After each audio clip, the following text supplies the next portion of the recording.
Hi, I'm Sean Tesoro, President of Salem 5 Wealth Management and Trust, with our economic outlook for fall 2023.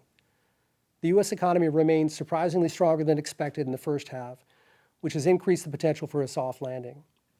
GDP grew at 2.4% in the second quarter, which was higher than the consensus estimate of 2%. Solid economic growth combined with decreasing inflation led to strong returns for the market, with the S&P 500 up over 16% this year through early August. Even with that positive momentum from the first half of the year, we expect to see more volatility in the second half.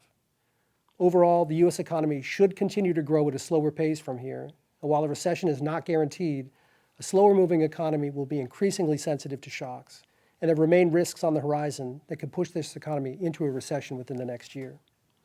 One indicator we'll be watching closely in the second half of the year is consumer spending. The consumers transitioned from spending primarily on goods during the pandemic to services over the last year.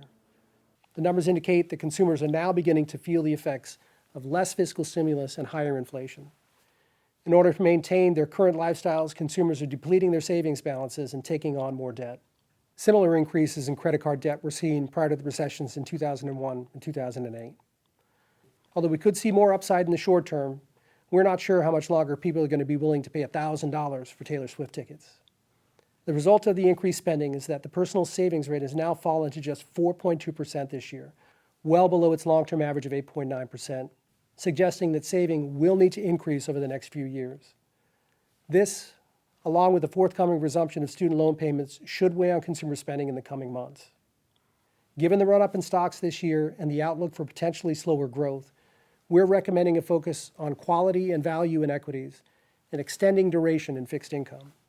When thinking about stock valuations, it's important to recognize that nearly 70% of the return of the S&P 500 year-to-date has been concentrated in just the top 10 stocks. In fact, the price-to-earnings ratio of those 10 companies are currently trading over 140% of their long-term average, where the other 490 companies in the S&P are only trading at 115%. Our focus is always on the long-term plan, which emphasizes time horizon and diversification. There's been a lot of talk in recent years about the demise of the 60-40 portfolio, but over the last 70 years, a diversified portfolio of 60% stocks and 40% bonds has provided a positive return for investors over 80% of the time. Thanks for watching, and we'll be back later this year with a look ahead to 2024.